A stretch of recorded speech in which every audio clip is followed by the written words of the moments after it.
Sumalang na sa pagsusuri ang mga gadget ng nawawalang bride-to-be na si Shera De Juan. Base rito, tila problemado umano ang dalaga. Magbabalita si Mon Guaves.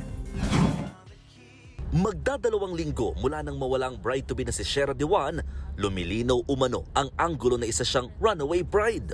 Sa digital forensic examination ng Quezon City Police District sa mga cellphone at laptop ni Shera, lumalabas na may mga pinagdaraanan ng dalaga. Nakita natin doon na may problem doon sa mga finances. Mukhang na-stress siya sa sunod-sunod na problema. Kailangan niyang mag-rest or magbakasyon for a while. Tila may naging tampuan din daw sila ng kanyang fiancé na si Mark R.J. Reyes noong mga nakaraang buwan. Sa nakitang mensahe ni Mark R.J. kay Shera, sinabi nitong wala siyang nadagdag sa wedding funds.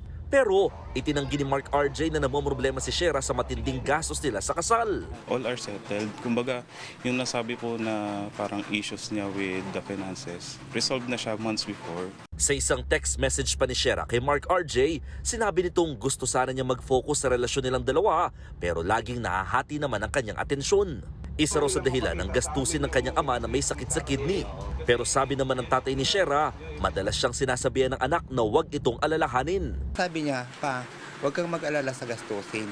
Kasi yung gastusin sa kasal namin, wala na, tapos na po yun pa.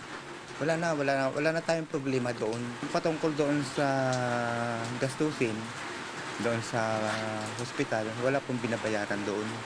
Kasi una, senior po ako. Ang kumbaga, ang inaano lang namin doon, yung pamasahe papunta doon.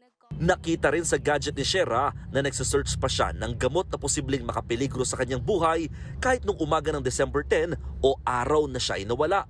Pero itinanggi ito ng kapatid ni Shera.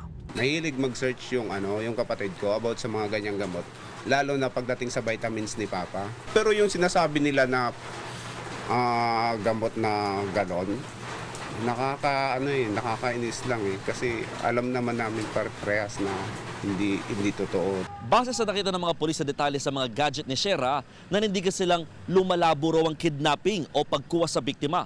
Tingin nga ng pulisya, posibleng nakikita lang din doon ni Shera ang mga balita at lumalabas na nais nga talaga muna niyang mapag-isa. Humingi na ng tulong ang pamilya De Juan sa manguhulang content creator na si Jay Costura. Yung mga nakaraang araw, lahat ng pwedeng makatulong, tumulong, inopen talaga namin kasi medyo blanco na yung namin. Lumabas sa baraha na posibleng may third party at kawalan ng closure ni Shera sa dati nitong karelasyon. Tandaan, hula lamang ito at hindi base sa ebidensya. Sa December 25, araw mismo ng Pasko, birthday din ng tatay ni Shera. Madalas daw na si Shera nga nagpaplano para rito, kaya hiling niya sa anak. Sana Sara, bumalik ka na po. Bilang isang tatay, hanggang sa ngayon, naniniwala pa rin po ako na buhay pa rin po itong anak ko po. Na umaasa pa rin po ako na babalik siya. Plano na rin ngayon ng mga pulis na isailalim sa hiwalay na investigasyon ng cellphone ni Mark R.J. Kapatid, ako po si Mon Guaves para sa 1PH.